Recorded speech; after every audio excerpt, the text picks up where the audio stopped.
느헤미야를 힘들게 했던 것은 사람이었죠. 함부로 분노하고 업신여기는 사람들 때문에 힘들었습니다.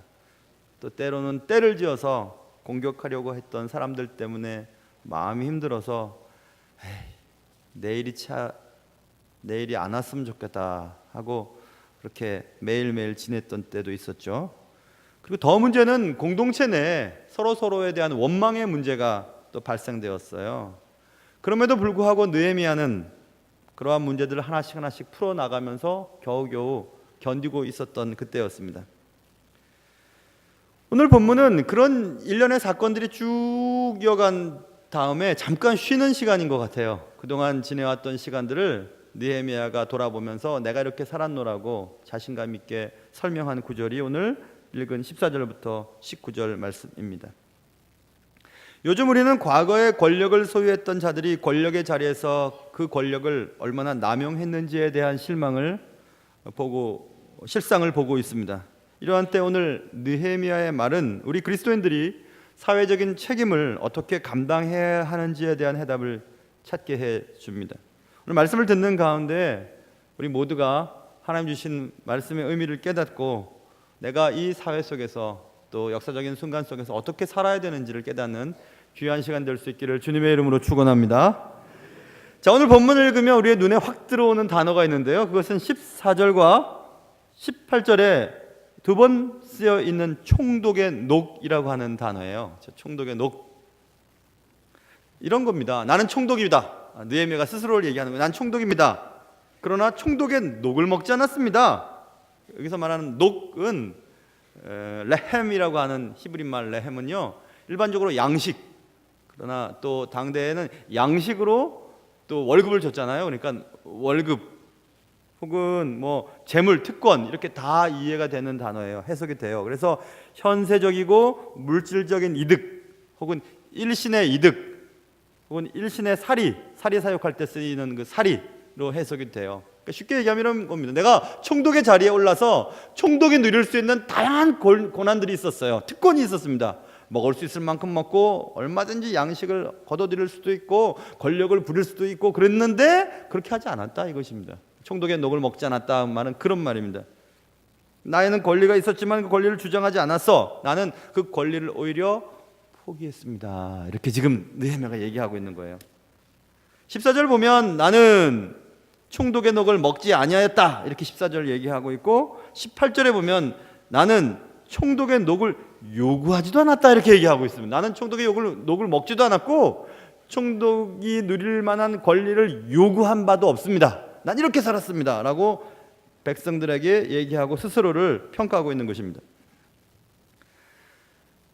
자신이 응당히 누릴 권리를 포기한다는 것은 쉬운 일은 아닙니다. 절대 어려운 일입니다. 그거 남들이 뭐라 하지 않아요. 왜냐하면 그 자리에서 그 사람이 누릴 수 있는 고난을 마음껏 누린다는 것이 비난받을 일도 아니고 나쁜 일도 아니죠. 그러나 그것을 포기하는 거예요. 한국말에도 그런 말이 있고 미국말에도 그런 거 있죠. 제가 저희 어머님께는 꽤나 효자였다고 스스로 생각했는데 가끔씩 생각이 나요. 내가 어머니한테 그때 그런 말 했던 거 어머니 마음 아프셨겠구나 이런 생각이 들 때가 있거든요. 그때 어머님이 하셨던 말씀, 그래 네 아버지 네 아들이지 이런 얘기를 하셨던 게 기억이 나요. 미국 사람도 그러죠. like father, like son이라고 하잖아요. 꼭 그냥 아버지 닮은 행동한다. 보통 부정적으로 얘기할 때 그렇게 하잖아요. 지 아버지 닮게 되어 있어요. 아버지가 막 술 마시고 막 폭행하고 막 욕하고 막 그러면은 아들이 그럴 확률이 있습니다. 분명히 있어요. 그러나 다 그렇지는 않아요. 더 하는 경우들도 있지만 아예 그런 일을 하지 않는 경우들도 있습니다. 예전에 상담학이나 심리학 공부를 하다 보면은 아버지가 희한한 사람인데 그 아들과 딸이 굉장히 잘 큰 사람들도 많아요. 편모스라에서도 귀한 일을 감당하는 역사적인 위인들도 많이 있거든요. 그러니까 꼭 아버지를 그대로 닮지는 않은 것 같아요. 꼭 그런 것 같습니다. 더 나빠지는 경우는 이런 거겠죠. 솔로몬은 아버지를 이어받아서 아버지 되게 괜찮은 사람이었잖아요. 다윗이었으니까 굉장히 좋은 나라의 국왕으로 살았지만 그의 아들 르호보암은 아버지보다 더 했어요. 그렇죠? 아버지보다 더 해가지고 결국 나라가 막 쪼개지는 일들도 벌어졌잖아요. 그러니까 꼭 아버지와 똑같이 살지는 않아요. 반대로 완전히 달라지는 경우들도 있습니다. 오늘 본문이 그런 거예요. 보세요. 느헤미야가 스스로 얘기합니다. 15절, 나보다 먼저 있던 총독들은 백성에게서 양식과 포도주와 또 은 40세켈을 그들에게서 빼앗았고 또한 그들의 종자들도 백성을 압제하였다. 그러나 나는 그렇게 하지 않았다 이것입니다. 전임 총독들은 막 스스로 권력의 자리에서 권력을 이용해서 먹을 것 챙기고 재물 챙기고 백성들을 압제하고 그렇게 했는데 나는 그렇게 하지 않았어, 이렇게 얘기합니다. 이게 달라지는 경우죠. 그러니까 나는 할아버지 때, 우리 가문 또 아버지 때 그랬으니까 나는 아무리 노력해도 선하게 살 수 없고 난 성공할 수 없을 거야, 그렇게 얘기를 보통 하면서 마음대로 살아가는 사람들이 있는데 그렇지 않습니다. 성경에는 해답이 있거든요. 성경 고린도서 5장 17절, 그런즉 누구든지예요. 뭐 부모를 잘못 만났던, 좋은 환경에서 자라지 못했건 상관없이 누구든지 그리스도 안에 있으면 뭐라고요? 새로운 피조물이라. 이전 것은 지나갔으니 새로 보라, 새 것이 되었다를 말하잖아요. 새로운 피조물, 영어 번역에서는 new creature, 새로운 창조물이에요. 또 어떤 번역은 new person, 새로운 사람이 되는 거죠. 예수 믿으면 완전히 달라집니다. 예수 믿으면 달라져요. 우리의 가문, 우리의 부모 때에 얼마나 큰 상처를 받고 내 삶이 왜곡되고 굴곡되어졌다 할지라도 주님을 잘 만나면, 주님을 제대로 만나면 우리 때부터 달라지기 시작해요. 지금 전임 총독들은 백성들에게서 무엇을 빼앗고 압제하면서 살았지만 나는 그렇게 하지 않았다, 이렇게 얘기합니다. 우리가 예수 안에 있으면 우리도 새로운 피조물이 되고 새로운 사람들이 되죠. 우리가 예수 안에서 어떤 부모 밑에서 어떤 환경 속에서 자랐던지 상관없이 우리 전임자가 사는 삶의 방식대로가 아닌 새로운 삶의 방식을 누릴 수 있어요. 여기 또 느헤미야가 했던 말들 가운데 굉장히 중요한 말이 있는데 보세요. 14절에 12년 동안 나와 내 형제들이 총독의 녹을 먹지 아니하였다, 이렇게 얘기하죠. 과거의 권력자들이 자신은 깨끗하게 살고 착하게 살고 뭐 부정을 저지르지 않았어도 친인척 관리를 잘못해서 막 어려운 일을 겪는 일들이 얼마나 많습니까? 근데 느헤미야가 자신 있게 얘기해요. 나와 내 형제들이 총독의 녹을 먹지 않았다, 이렇게 얘기합니다. 그것뿐만이 아닙니다. 12년 동안 그렇게 했다 이것입니다. 여러분, 어떤 자리에 가면 그 자리에 어떤 자신의 자리를 돈독하게 하기 위해서 한 1년, 2년 혹은 3년 뭐 이렇게 정해진 기간 동안에 잘 하는 경우들이 있어요. 그러나 사람들이 변하거든요. 그런데 느헤미야는 12년 동안 지금까지 나는 총독의 녹을 먹지 않았어. 총독의 자리가 줄 수 있는 권리와 특권을 누리지 않았어. 나는 나와 내 형제들도 그렇게 하지 않도록 했어. 난 12년 동안 그렇게 했어. 난 총독의 녹을 먹지 않았어. 이렇게 얘기하고 있습니다. 얼마나 멋져요. 진짜 멋지죠. 여러분, 느헤미야는 총독이었어요. 그 팔레스틴 지역의 모든 지역을 다스리는 총독이었습니다. 그러나 그 그래서 총독의 녹을 먹는 것은 당연한 것입니다. 총독의 녹은 누구도 뭐라고 하지 않을 총독이 누릴 권리였습니다. 그러나 그 느헤미야는 그 당연한 총독의 녹을 거절하였다고 얘기하죠. 누구도 느헤미야에게 너 총독의 녹 거부해야 돼 라고 요구하지 않았습니다. 강요하지 않았습니다. 또 그럴 수밖에 없는 환경 속에서 느헤미야가 총독의 녹을 거절했던 적도 아니었습니다. 그런 것도 아니었어요. 느헤미야는 자발적으로 그렇게 했습니다. 그렇기 때문에 느헤미야의 그런 행동이 매우 귀하게 느껴지는 요즘 같은 때입니다. 외부로부터의 압력 때문이 아니고 그렇다고 숨겨진 의도가 있어서 그런 것도 아닌 순수하고 자발적인 동기가 느헤미야에게 자신이 누릴 권리를 포기하게 만들어 주었다고 느헤미야가 스스로 평가하고 있거든요. 그래서 우리가 오늘 총독의 녹이라고 제목을 달아놓고 오늘 본문을 읽으면서 우리가 꼭 짚고 넘어가야 할 것은 권리에 대한 포기, 그 주제에 대한 얘기를 하려고 합니다. 느헤미야는 권리를 포기했습니다. 권리를 포기한다는 것은 쉬운 일이 아니라고 말씀드렸어요. 그렇지만 모든 성경의 위인들은 자신이 가진 권리를 기꺼이 포기한 자들이라는 것을 성경을 읽으면 알 수 있습니다. 성경에서는 아브라함을 먼저 쓰였지만 사실은 아브라함이 셋째 아들일 확률이 매우 많습니다.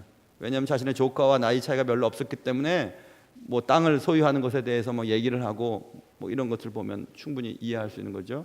아브라함은 부잣집의 막내 아들이었어요. 거기서 편안하게 살 수 있었습니다.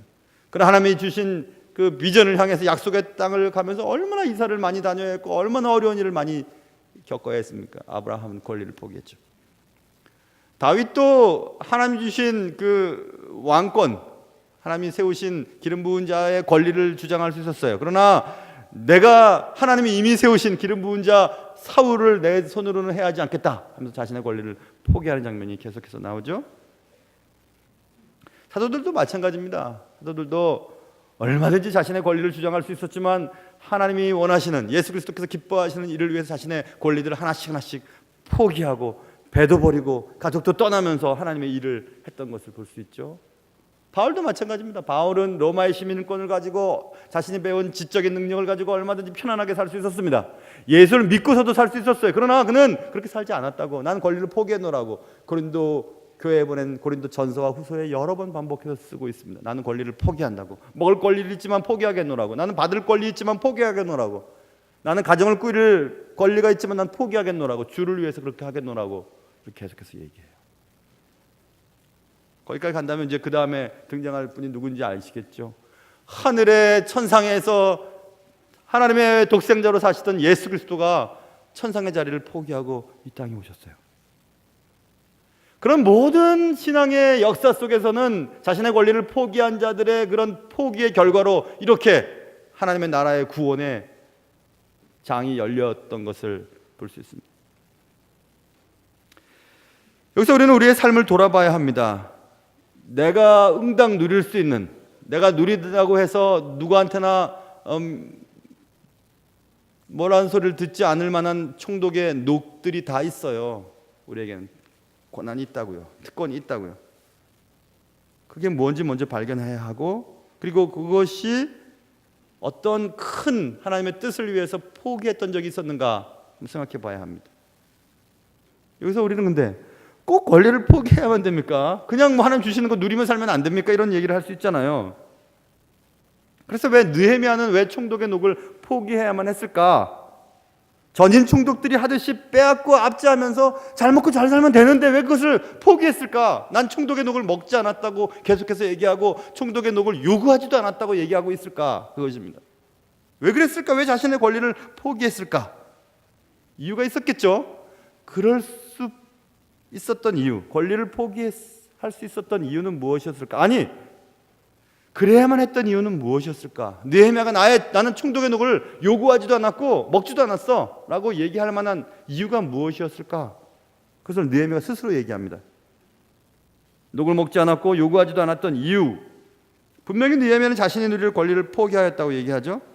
전임 총독들처럼 백성에게서 양식과 포도주와 은을 빼앗지 않았고 백성들을 압제하지도 않았다고 말하고 있습니다.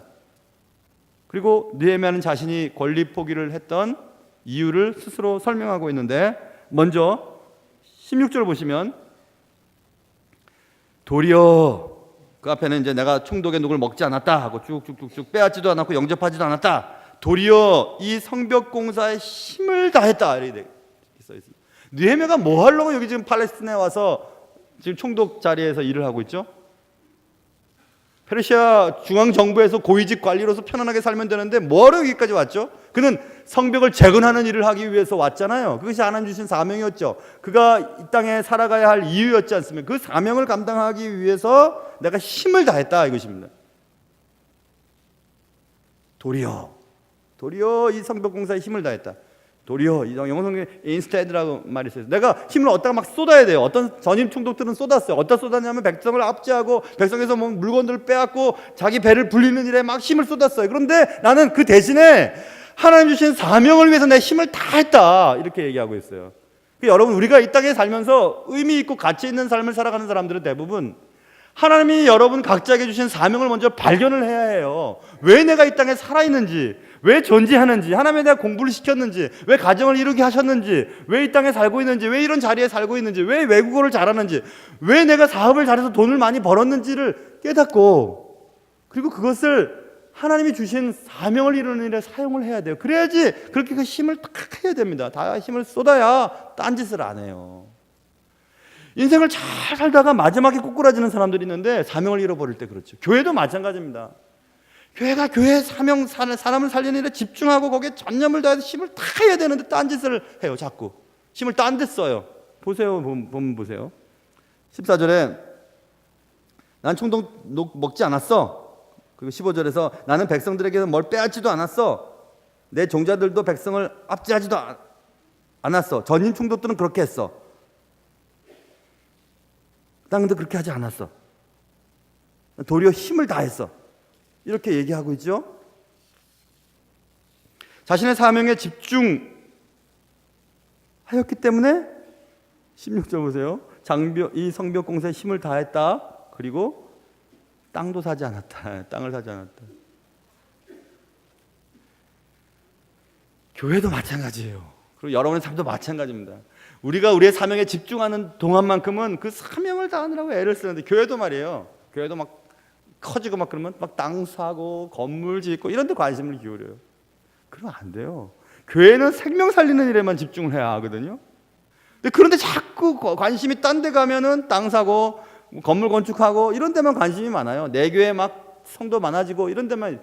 그거 아니에요, 여러분. 우리도 마찬가지예요. 내 창고에 막 적금 많이 들어놓고 땅 사고 놀러 가고 그런 데만 그런 데 힘을 쏟아서는 안 돼요. 전임 총독들은 그렇게 살았지만 난 그렇게 살지 않았다. 이렇게 말하고 있습니다. 왜 그랬을까? 왜 느헤미야가 그렇게 살았을까? 그것은 18절에 쓰여 있어요. 내가 총독의 녹을 요구하지 아니하였다. 그런 이유는 백성들이 지금 부역이 중요하다. 이렇게. 원수들이 막 때를 져서 공격하려고 하고 호시탐탐 노리고 있는데, 그래서 낮에는 막 일을 하고 밤에는 경비를 쓰고 그렇게 막 백성들이 그렇게 애를 쓰고 있는데, 나만 그 권리를 주장하겠냐? 나 잘 먹고 잘 지내겠냐? 총독이라고 난 편안하게 지내겠냐? 그렇게 못하겠다는 것입니다. 그래서 나는 그렇게 하지 않았다. 총독의 돈을 먹지 않았고 요구하지도 않았다. 이렇게 얘기를 하고 있습니다. 자, 보세요. 지금 느헤미야가 스스로 얘기했어요. 나는 내 사명에 하려고 하니까 딴 데 신경 못 썼어요. 그거 첫 번째. 두 번째는 백성들은 저렇게 어렵게 살고 있는데, 백성들은 저렇게 부역이 중한데 내가 그렇게 살 수 있겠습니까? 두 가지죠, 그렇죠? 근데 두 가지인데 실제로는 그럴 수 있었던 궁극적인 이유가 딴 데 있어요. 느헤미야를 그렇게 총독의 권리를 포기할 수 있었던 궁극적인 이유가 딴 데 있었는데, 그것은 제가 살짝 넘어갔는데요. 일부러 살짝 넘어갔어요. 궁극적인 이유를 설명하기 위해서 그랬어요. 그것은, 자 보세요. 14절에서 난 총독의 돈을 먹지 않았다. 전임 총독들은 이렇게 했다. 그러나 나는 그렇게 하지 않았다. 자 보세요. 15절. 나는 하나님을 경외함으로 이같이 행하지 아니하였다. 이게 느헤미야를 자신의 권리를 포기할 수 있게 했던 원천이었어요. 나 하나님 믿는 사람들 그렇게 살 수 없어.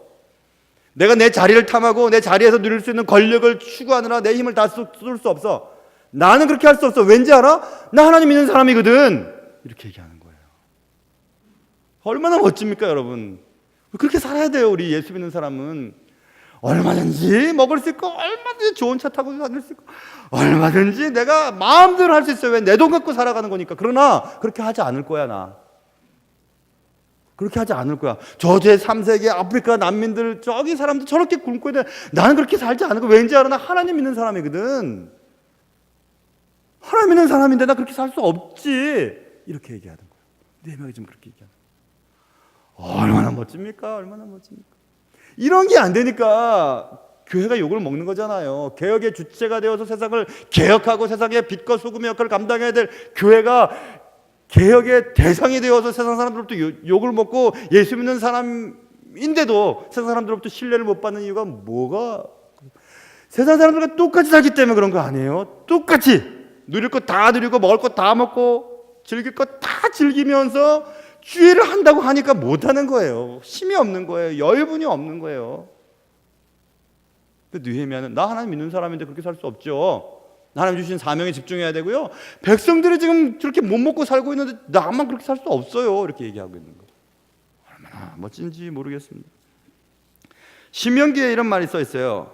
내 하나님 여호와께서 내게 요구하시는 것이 무엇이냐 이렇게 질문 던져놓고, 내 하나님 여호와를 경외하고 그의 모든 도를 행하고 그를 사랑하며 마음을 다하고 뜻을 다하며 내 하나님 여호와를 섬기고 내가 오늘 내 행복을 위하여 내게 명하는 여호와의 명령과 규례를 지킬 것이 아니냐 이렇게 얘기하면서 하나님 우리에게 요구하시는 것이 무엇인지 알려주고 있어요. 그것은 하나님을 사랑하고 이같이 행동하라. 이같이 뭐냐면 뒷부분에 나와요. 뇌물을 받지 말고 정의를 행하고 나그네를 사랑하라.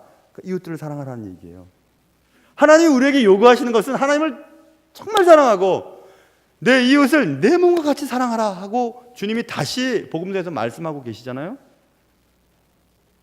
누가복음 10장에 성경을 굉장히 잘 아는 사람이 예수님께 막 달려와서 얘기해요. 예수님, 선생님, 어떻게 해야 영생을 얻죠? 어떻게 해야지 영생 얻을 수 있죠? 어떻게 하면 천국 들어갈 수 있죠? 하고 물어봐요. 그랬더니 예수님 뭐라고 하죠? 뭐라고 배웠냐? 성경에 뭐라고 써있더냐? 하나님을 사랑하고 내 이웃을 내 몸같이 사랑하라고 했죠? 그렇게 얘기했어요. 그랬더니 주님 말씀하세요. 그럼 네 이웃이 누구냐? 네 이웃을 내 몸과 같이 사랑하라고 했는데 내 이웃이 누구냐? 누군지 알아야 사랑할 거 아니에요. 그래서 그 유명한 선한 사마리아의 비유가 그 다음 절에 나오는 거예요. 어떤 사람 있잖아, 막 고통을 당했어, 강도를 만나서 죽어가고 있었어. 그런데 주님을 하나님을 잘 믿는다고 하는 제사장이나 레위는 지나갔어. 근데 우리가 생각해도 막 이방인이고 희한한 사람이라고 여겼던 형편없는 사람, 사마리아 사람이 그를 걷어들이고 숙소에 데리고 가고 그를 치료하고 치료비가 더 들면 나중에 갚겠다고 잠깐 잘 돌보고 있게 해달라고 막 얘기했어. 누가 이웃이겠니?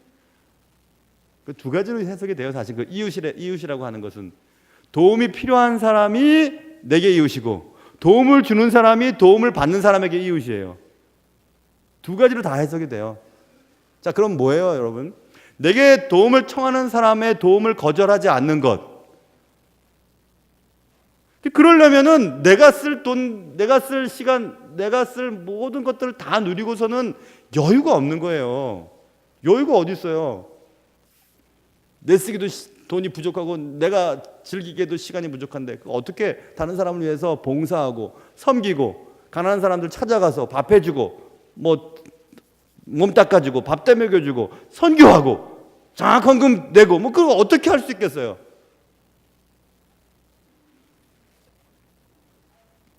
누군가 내 도움을 필요로 하는 사람, 내 이웃이죠. 근데 내 이웃을 내 몸과 같이 사랑하라 이렇게 말하고 있어요. 여러분, 희한한 사람 있잖아요. 막 소리 지르고 그냥 폭력적이고 거친 사람이 자신의 손자, 손녀, 자신의 자녀들 보면 되게 막 얼굴이 환해요. 그렇잖아요. 자기 자식들한테는 그렇게 잘하잖아요. 그런데 내 이웃을 내 몸과 같이, 네 이웃을 내 몸과 같이 사랑하라 하신 말씀, 그걸 하고 있는가 생각해 봐야 되죠. 남들한테는 함부로 막 하면서 자기 자식들, 자기 새끼들한테는 잘해요. 지 몸이니까. 그렇게 하라는 거예요. 그렇게. 느헤미야는 총독이 누릴 수 있는 권리를 거부했어요. 요구하지도 않았어요. 느헤미야는 권리를 포기했죠.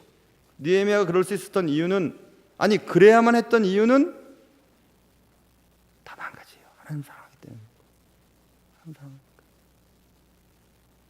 하나님 사랑하니까 하나님이 느헤미야에게 주신 사명을 이루기 위해서 어쨌든 최선을 다해서 힘을 쏟는 겁니다. 그러니 다른 데 신경을 못 쓰는 거예요. 하나님 사랑하는 거죠. 또 이웃을 사랑하라 그랬죠. 그런데 이웃이 누구예요? 내 도움을 필요로 하는 자예요. 내가 좀 더 적게 먹고 내가 좀 더 압제하지 않고 내가 좀 더 빼앗지 않으면 백성들이 좀 더 여유 있게 살 수 있을 것 같아요. 그거 안 하는 거예요. 그러니까 느헤미야가 내 사명에 집중하기 위해 백성들의 부역이 중하기 때문에 내가 그렇게 할 수 없었습니다라고 하는 것은 내가 하나님을 경외하는 사람인데 그럴 수 없잖아요. 이렇게 얘기하는 거예요. 하나님을 믿는 사람이 그렇게 할 수 있나요? 그렇게 할 수 없다는 것입니다. 그래서 우리는 하나님을 정말 믿는다면요, 권리를 포기할 줄 알아야 돼요. 내가 남편인데 내가 이 집의 가장인데 라고만 할 게 아니라 그 권리를 포기할 줄 알아야죠. 아내를 위하여, 가정을 위해서 포기할 줄 알아야죠. 내가 아내인데 왜 날 사랑하지? 성경에 써 있잖아요. 아내 사랑하라고. 그것도 포기할 줄 알아야 돼요. 내가 먼저 사랑하면 안 되나요? 내가 시어머니인데 어디가 며느리가 대들어. 시어머니가 권리를 포기할 수는 없을까요? 또 며느리는 내가 귀한 남의 집 딸인데 그렇게 권리만 주장하면 일이 안 되겠죠. 내가 사장인데 당신들은 내 돈 먹고 사는 사람들이야 하고 갑질을 해대면 어떻게 되겠어요? 근데 문제는요, 예수 믿는다고 말하고 교회 다닌다고 하는 사람 똑같이 그렇게 살아간다는 거예요. 똑같이. 예수를 믿는다고 하는데 손해 하나 안 보려고 하고 남들과의 관계 속에서 하나도 손해 안 보려고 해요. 권리는 권리대로 주장해요. 총독의 녹은 하나도 빼앗기지 않으려고 해요. 요구해요. 압제해요. 빼앗아요. 그렇게 안 하나요, 우리는? 우리의 자리, 우리가 누리고 있는 것들 내 마음대로 쓰겠다는데 그렇게 얘기한 적은 없었습니까? 맞아요. 여러분이 버신 돈, 여러분의 시간, 여러분의 건강, 여러분이 원하는 대로 쓸 수 있어요. 그러나 그건 하나님의 뜻이 아니에요. 그렇게 살라고 시간 주시고 건강 주시고 높은 자리에 올라가게 하시고 돈 많이 벌게 하신 거 아닙니다.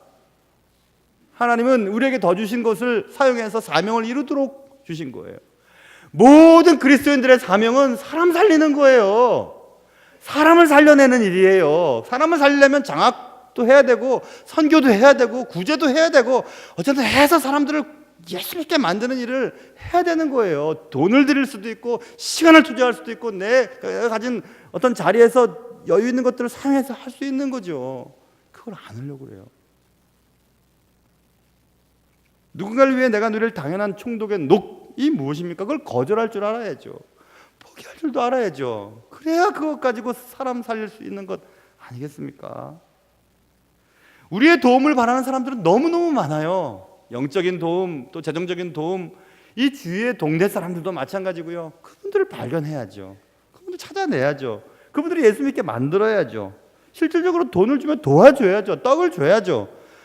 아이들 공부시켜야죠. 예수 믿든 안 믿든 그런 아이들 그러려면 필요한 것들이 있잖아요.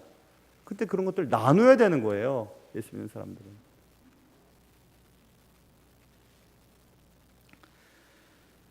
그래서 지난주 그리고 또 기회 있을 때마다 얘기하는 것은 우리의 삶의 규모를 줄여야 돼요. 우리 삶을 절제해야 돼요. 그래서 여유 있는 것 갖고 도와야 되는 거예요. 느헤미야는 총독의 녹을 먹지 않았고 요구하지도 않았어요. 전임 총독들처럼 그냥 그대로 해도 요구는 안 먹어요. 전임 총독도 그렇게 했으니까. 안 했다고. 나는 그렇게 할 수 없었다고. 백성들을 압제할 수 없었고 빼앗을 수 없었다고. 요구하지도 않았다고. 난 내 사명에 집중하느라고 그런데 신경 쓰지 않았다고 얘기해요. 백성들은 지금 부역에 중하한데 나만 잘 살 수 없지 않냐고. 근데 그럴 수 있는 것은 나 하나님을 경외하는 사람이라고 이렇게 느헤미야가 얘기해요. 그게 답이죠. 그게 답이에요. 하나님이 내게 주신 사명에 집중하는 것은 하나님을 사랑하는 거예요. 하나님 내 주위의 사람들을 보내시고 그들을 사랑하는 것은 이웃을 사랑하는 그 하나님의 원하시는 뜻에 부합하는 행동이죠. 그래서 느헤미야는 차마 총독의 녹을 먹을 수가 없었어요. 총독의 녹이 얼마나 대단했냐면 보세요. 매일 나를 위해 18절 소 한 마리와 살찐 양 6마리를 준비하며 닭도 많이 준비하고 열흘에 한 번씩 각종 포도주를 갖추었다. 비록 이같이 하였을지라도 내가 그걸 요구하지 않았다는 것입니다. 총독들이 하루 먹을 양식이 그렇게 많고 총독이 누릴 만한 것이 그렇게 좋았어도 나는 그렇게 하지 않았어요. 요구하지 않았어요. 이렇게 얘기하고 있습니다. 하나님을 경외하는 사람이라고 하는 것 아주 철저한 정체성, 아이덴티티지요. 내가 누구지? 나 하나님이 나를 주의 핏값으로 사신 하나님의 자녀지. 하나님을 경외하는 사람이지. 하나님을 모시는 사람이지. 그러니까 내가 어떻게 살아야 하지? 라고 하는 분명한 정체성이 그를 절제하게 만들고 그를 사랑하게 만들고 그의 자리에서 그냥 먹고 누리면서 살도록 하지 않았어요. 근데 우리는 그렇게 안 하잖아요. 예수 믿어도. 느헤미야는 하나님을 경외했습니다. 그랬기에 하나님의 백성들을 사랑할 수 있었어요. 여러분, 하나님에 대한 믿음을 어떻게 증명한다고요? 성경은 말씀하죠. 예수님도 말씀하셨어요. 하나님을 내가 믿는 것을 어떻게 증명해요? 하나님을 믿는다는 것을 증명하는 것은 하나님이 사랑하는 사람들을 사랑함으로 증명하는 거예요. 하나님을 사랑하고 내 이웃을 내 몸과 같이 사랑하라 하신 그 말씀 속에 율법이 다 있다. 그래서 사랑은 율법을 완수하는 것이다. 이렇게 주님 말씀하셨죠. 내가 하나님 사랑하는데요? 그래? 증명해봐. 어떻게 증명할까요? 네 주위에는 많은 너의 도움을 필요로 하는 너의 이웃에게 너를 사랑하는 것처럼 너의 시간과 에너지와 너의 손과 너의 자리에서 누릴 수 있는 것들을 나눠주고 있니? 그래서 증명해보라. 이렇게 말하고 있는 거예요.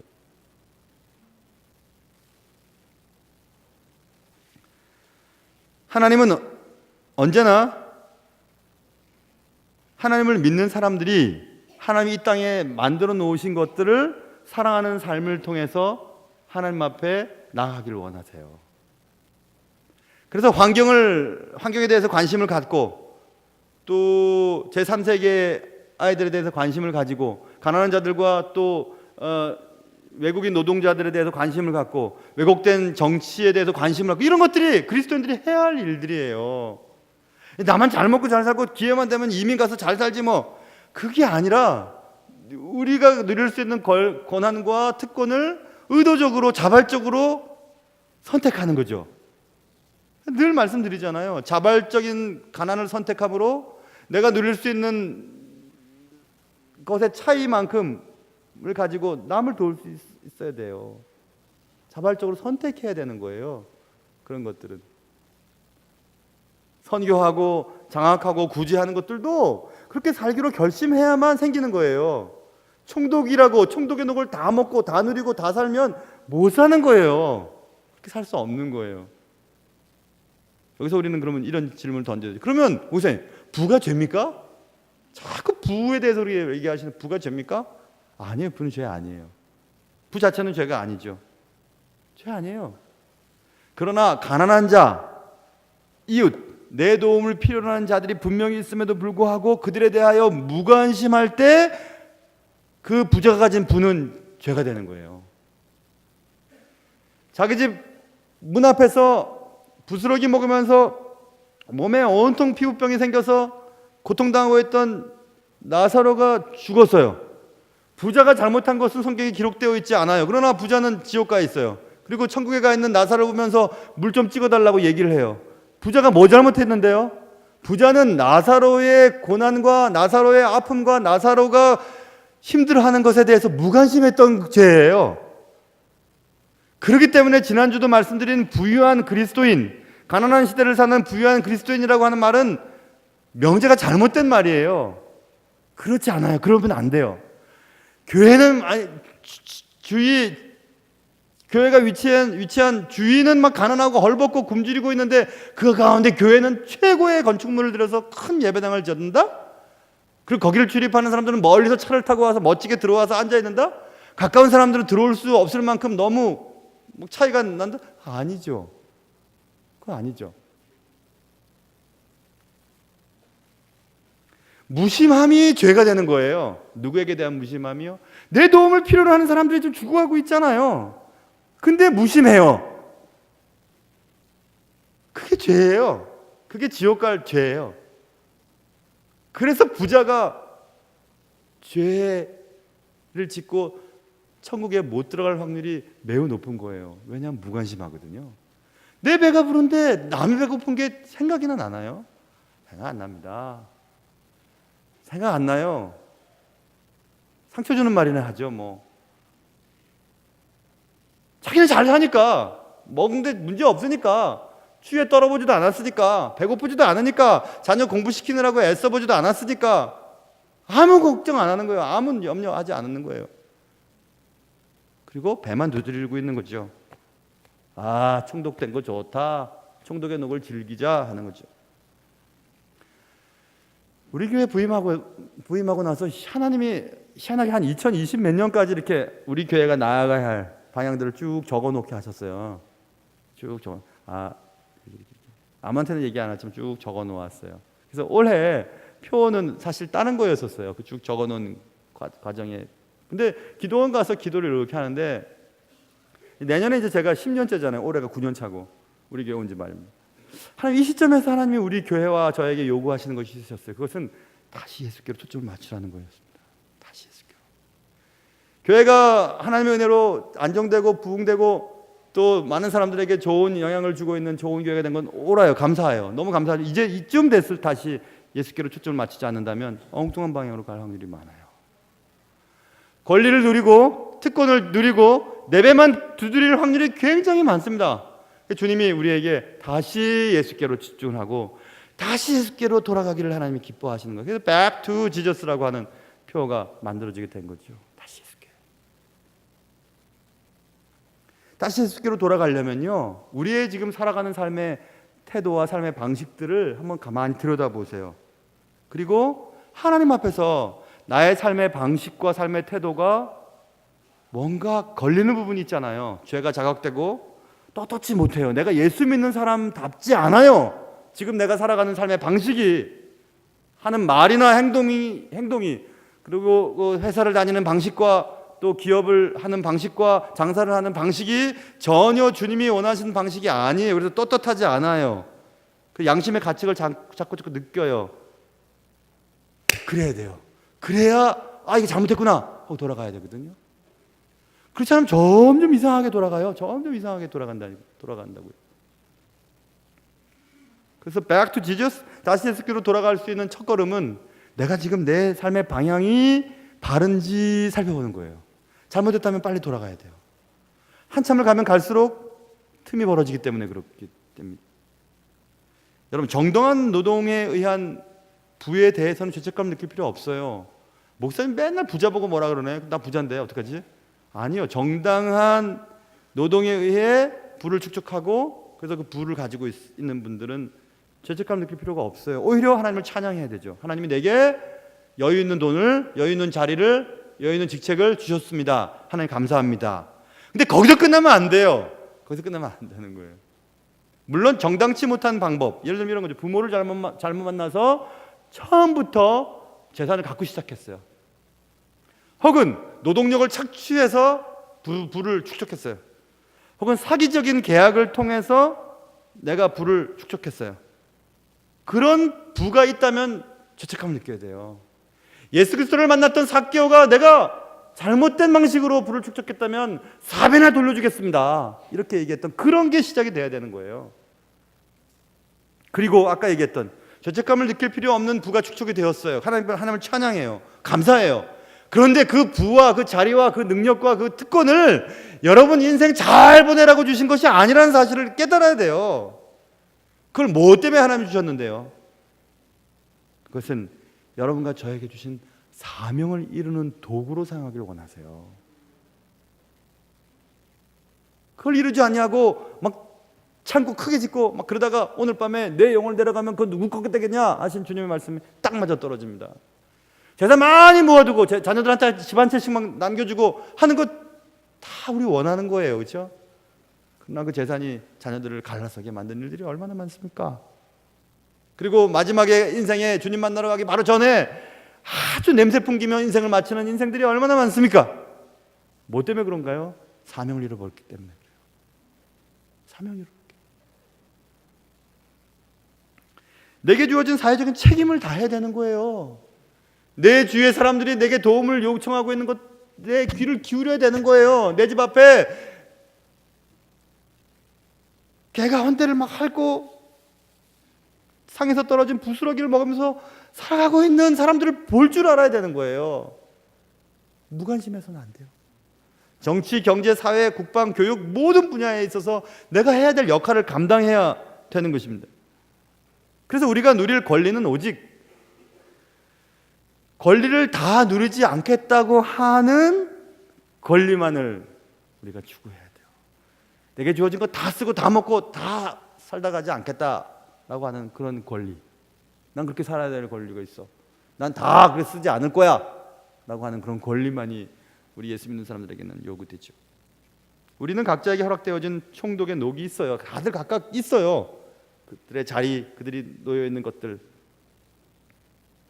그런데 그 총독의 녹을 주의 깊게 살펴보아야만 합니다. 내가 무엇을 해야 하는지, 구체적으로 어떻게 행동을 해야 되는지 살펴보아야 돼요. 지난주에 인용했던 독일의 정치 신학자 도로트 주알레의 말을 다시 한번 인용해 보려고 해요. 도로트 주알레가 이렇게 얘기했어요. 진정 하나님을 사랑한다는 것은, 당신 하나님 사랑합니까? 예, 사랑합니다. 예, 정말 사랑합니까? 예, 사랑합니다. 근데 진짜 하나님을 사랑한다는 것은요, 이거예요. 진정 하나님을 사랑한다는 것은 이 세상의 고난에 동참해 고난을 야기시키는 모든 요소와 문제들을 고쳐나가는 구체적인 행위에 참여하는 것이다, 이렇게 얘기했습니다. 사회가 왜 이렇게 왜곡되어 있어? 에이씨, 다른 나라 가서 살아야지. 에이, 저 정치하는 다 저 모양이야. 그게 아니라 왜 그렇게 됐는지를 생각해보고 그것들을 고쳐나가는 일에 내가 구체적으로 행동하는 것이 하나님을 사랑하는 것이라고 말하고 있죠. 그래서 하나님과의 합일, 하나님과 하나 된다는 것은 세상 속에서 도움을 필요로 하는 이웃과 다른 피조물에 대한 관심과 배려와 돌봄을 통해서 나타난다, 이렇게 얘기했습니다. 정확한 말 아닙니까? 내게 도움을 필요로 요청하는 이웃과 세상 하나님 만드신 모든 피조물이 탄식하고 있는 것들을 해결하기 위해서 내게 가진 것들을 나눠주고 투입해서 해결하려고 하는 그런 몸부림을 통해서 하나님의 함께 하심이 나타난다고 얘기했어요. 기가 막히고 감동적인 말 아니겠습니까?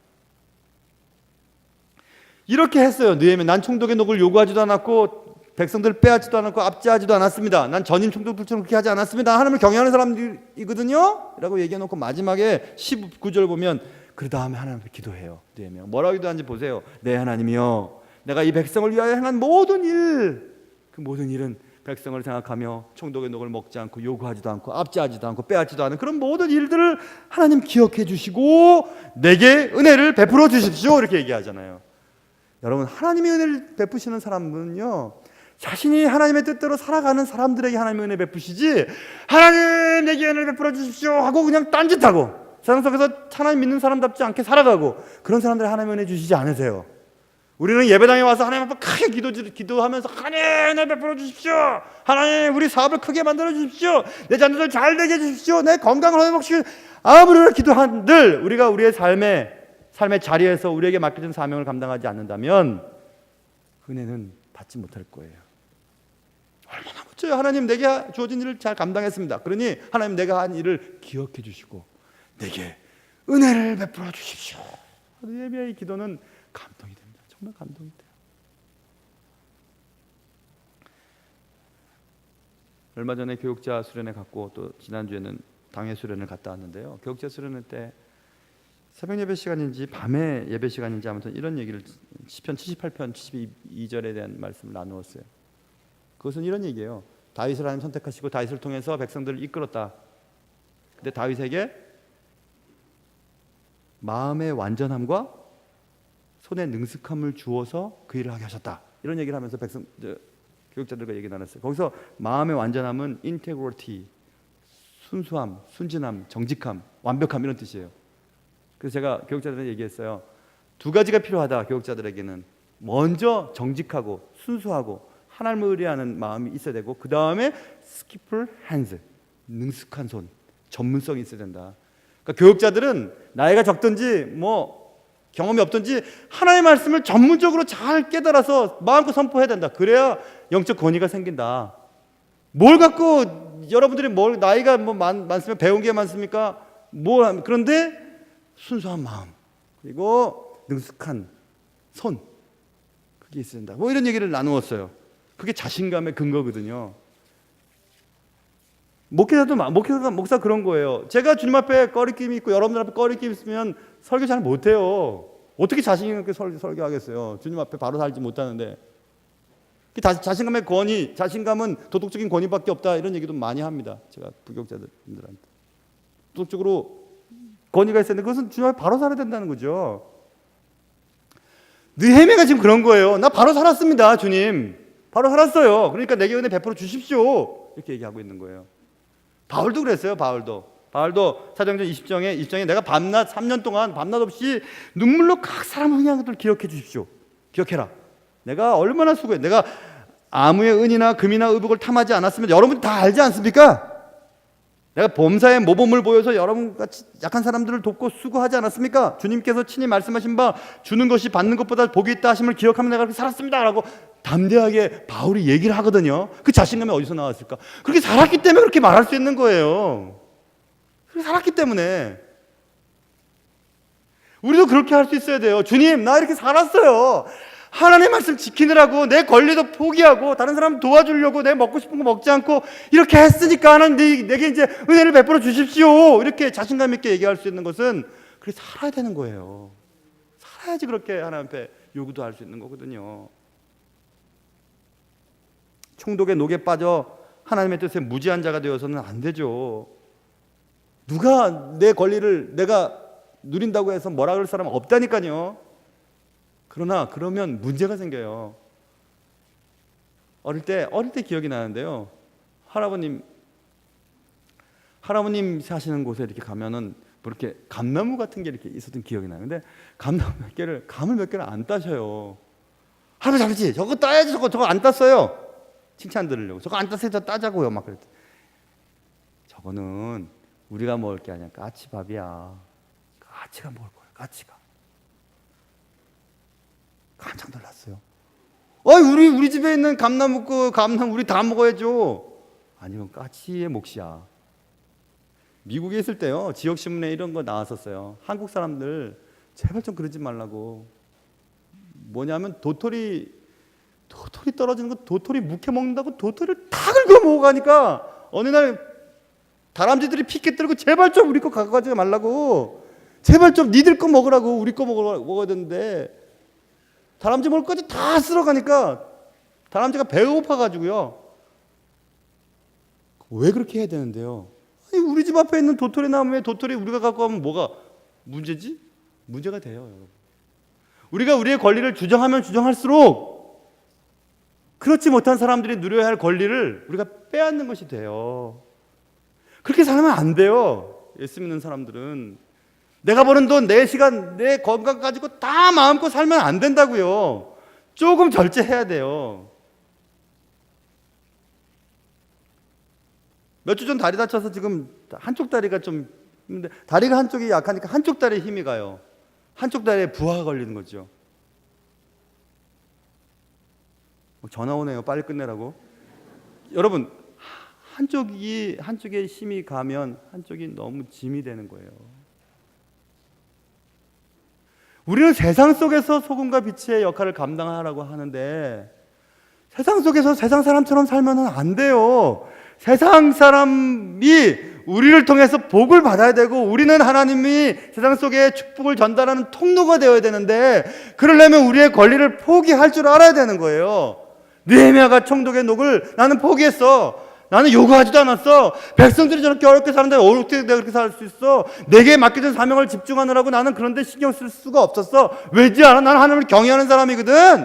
이렇게 얘기했던 느헤미야의 이 외침은 오늘날 이 사회, 이 국가에 많은 어려움들이 왜 생겼는지를 생각해 보시고 우리도 그렇게 살아서는 안 되는 것 아니겠습니까? 세상에 주는 총독의 녹의 즐거움이 아닌 하나님 주신 사랑과 은혜와 축복의 참된 즐거움의 맛을 맛봐야 되는 거지요. 그런 은혜가 여러분과 저의 삶 속에 있으시기를 주님의 이름으로 축원합니다. 하나님 아버지, 총독은 총독이 누릴 권리를 누린다고 해서 욕먹지도 않고 뭐 잘못된 일도 아니지만은 느헤미야는 총독의 녹을 기꺼이 포기하며 백성들과 고통을 나누었고 하나님이 주신 사명에 집중하느라 그런 데는 신경도 쓰지 않았습니다. 땅도 사지 않았다고 얘기합니다. 사랑하는 주님, 우리는 세상에서의 축복의 통로로 사용당하고 있는지 하나님 우리를 돌아보게 하시고, 나 하나님 믿는 사람이거든, 그러니까 나 그래도 되지만 나 그렇게 안 할래, 그렇게 말할 수 있는 주님의 사람들 되게 도와주시옵소서. 예수님의 이름으로 기도합니다. 아멘.